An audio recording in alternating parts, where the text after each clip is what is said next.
और बुजुर्गों की सेवा करने से वह कुछ न कुछ ज्ञान आपको सुनाएंगे ही। अपने माता पिता के पास भी समय निकालकर बैठा करो, उनसे दूर दूर मत रहो, ज्यादा दोस्त मत बनाओ कि दोस्तों में ही सारा समय निकल गया।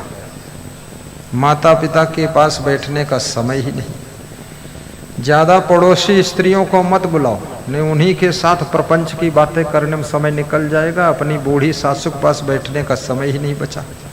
सासू इंतजार में बैठी है, बहुरिया हमारे पास कब बैठी।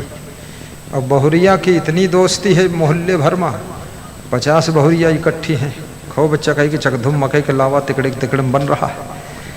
और बूढ़ी सास अकेले बैठे, दांतों गिर गए, दिखाते शुद्ध ही नहीं, तो वह सोचे थी चुड़ैल ही बैठी है सब की बहुरिया बैठी है, ये सब कहाँ से होती हैं, सब परपंच करे हमारे घर में, सब अड्डा बना ही नहीं। तो ज्यादा जमघट मत इकट्ठा करो, माता पिता से ही दोस्ती करो, सास ससुर से मित्र भाव रखो और गुरु से मित्रता करो। गुरु के साथ बैठने की रुचि हो। अब गुरु बना लिया है, अब चेला बन गए, साधु बन गए। गुरु के पास दांव काटे रहते कि ज्यादा देर तक नहाओ नहीं, गुरु जी के पास बैठे बली और कुछ न कुछ ज्ञान सुनाई है तो खोपड़ी मत्ता ज्ञान भर चुका, फिर खोपड़ी फट जाएगी।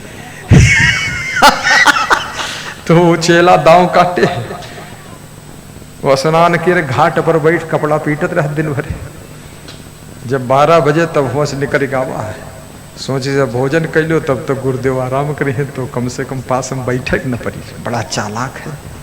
अब ये नहीं सोच पाया कि मूर्ख रह जाओगे, गुरु के पास नहीं बैठोगे, बड़े बुजुर्गों के पास नहीं बैठोगे, गुरु के पास नहीं बैठोगे, माता पिता के पास नहीं बैठोगे, सास ससुर के पास में नहीं बैठोगे, समझदारों के साथ में नहीं बैठोगे, ज्ञानियों के पास में नहीं बैठोगे, भक्तों संतों के पास नहीं बैठोगे, तो याद रखना अब तुम ऐसी जगह बैठोगे जहां बैठने से तुमको संसार में कहीं बैठने की जगह भी नहीं मिलने वाली। इसलिए समय निकालिए। कितनी बहुएं अपने सास ससुर से नाराज हैं तो उनकी तरफ देखती भी नहीं, और ही तरफ मुंह करके निकल जाती। सास ससुर सोचते हैं इसको कौन सी ज्ञान की बूटी पिला दूं जो नाराजी खत्म हो जाए। और कितने लोगों की नाराजी बड़ी विलक्षण है, एक बार नाराज हो गए तो 2-4 साल के लिए फुर्सत है, और 2-4 साल में नॉर्मल हुए तब तक कुछ फिर हो गया, तो फिर नट बोल्ट टाइट हो गए तो 2-4 साल और निकल गए। वो 5 वर्षीय योजना भर नाराज रहा, जैसे 5 साल बाद चुनाव होते वो 5 साल नाराजे बने रहते, मुंह फुलाए रहते, सारी जिंदगी मुंह फुलाए फुलाए निकल गए। कभी ना हंसे ना मुस्कुराने, गुस्से में बीत गई जिंदगी। उनका नाव है मुंह फुलवा नाथ, मुंह फुलैन देवी। अरे थोड़ी सहनशीलता रखो। आपके बुजुर्गों ने थोड़ा डांट दिया, फटकार दिया, कुछ कह दिया तो इतना तो सुन लो, सह लो। डांटता वही है जो अपने से ज्यादा तुमको मानता है, समझाता वही है जो अपने से ज्यादा तुमको महान बनाना चाहता है। नहीं तो दुनिया में तुम चाहे दारू पियो चाहे गोबर पियो, कोई समझाने वाला नहीं है। दूर से देख हंसने वाले लोग हैं पर कोई तुमको रोकने वाला नहीं है। तुम चाहे जितना बर्बाद हो जाओ, जो तुम्हें रोकता है टोकता है, समझ लेना वो तुमको अपनी आत्मा से ज्यादा मानता है। उसके पैर छो और माफी मांग लो और अपना सुधार कर लो, तो जिंदगी तुम्हारी विराट होता है। जब तुम भाई की सेवा करते हो तो भी गुरु बहुत खुश होता है। लक्ष्मण से भाई की सेवा करना सीखो, भरत से सीखो भाई से प्रेम करना, शत्रुघ्न से सीखो भाइयों के लिए मौन रहना, शांत रहना, और राम से सीखो पिता की आज्ञा का पालन करना। सीता से सीखो सतीत्व को निभाना, पति धर्म को। नारी धर्म बहुत बड़ा धर्म। भारत देश की नारियां बहुत शक्तिवान नारियां होती थी। बचपन में मुझे कहानी सुनाई जाती थी। एक महिला किसी के घर में जाती है, एक स्त्री दूसरी स्त्री के घर गई।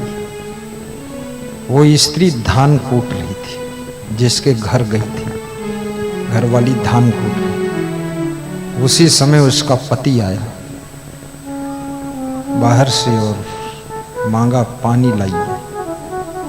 तो उसने मूसल ऊपर उठाया था, ऊपर ही छोड़ दिया और मूसल ऊपर टंगा रहा। पानी लाकर पिला दिया, फिर मूसल पकड़कर कूटना शुरू किया। तो जो पड़ोस की स्त्री आई थी ये देखा करिश्मा चमत्कार। तो उसने जाकर अपने पति से कहा कि तुम भी बाहर जाओ फिर आओ और मैं धान कूटूंगी, मुझसे पानी मांगना और मैं भी मूसल ऊपर छोड़ दूंगी, टांग दूंगी। नकल किया। पति भी भोंदू टाइप का था, वो गया नाटक किया। थोड़ी देर में आया, बोला पानी लाइए। वो धान कूट रही थी, वो भी नाटक कर रही थी। कभी तो धान कूटती नहीं थी, ज्यादातर तो पति को ही कूटती थी। उस दिन धान कुटाई चल रही थी। मूसल ऊपर किया, ऊपर छोड़ दिया। अब पति ने पानी मांगा तो मन में संदेह था, देखो मूसल ऊपर रुका कि नहीं रुका। जो ऊपर देखा तो मूसल मुंह पर गिरा, तो वो उठे दांत कट गए, टूट गए। तो कही सी हमार मूसल ऊपर काहे नहीं रुका, जो हमारे मुंह पर गिरेगा। तो पड़ोसिन के यहाँ फिर गई। पड़ोसिन ने कहा इसके लिए सतीत्व होना चाहिए, नारी धर्म होना चाहिए, इसके लिए पतिव्रता होना चाहिए। दुनिया के कर्म सभी हीन तुमने किया है, ये मूसर तुम्हारा मुंह फोड़ दी रुके वाला नहीं। तो याद रखना ऐसी शक्ति भी होती थी भारत देश की नारियों में। और भारत की माताओं बहनों ने महान महान संतों को भी जन्म दिया। साधारण संत नहीं, भगवान को भी जन्म देने वाली भारत की नारियां। और भारत देश माताओं बहनों का ऋणी है। कैसी संतान का जन्म उनके द्वारा। एक वो मां थी जिसने हिंदू धर्म की रक्षा के लिए वीर माता बनकर, जीजाबाई बनकर वीर शिवाजी को जन्म दिया था, जिन्होंने मुगलों को परास्त किया था। सोचिए कैसी मां होगी, कैसे संस्कार दिया होगा अपने पुत्र को।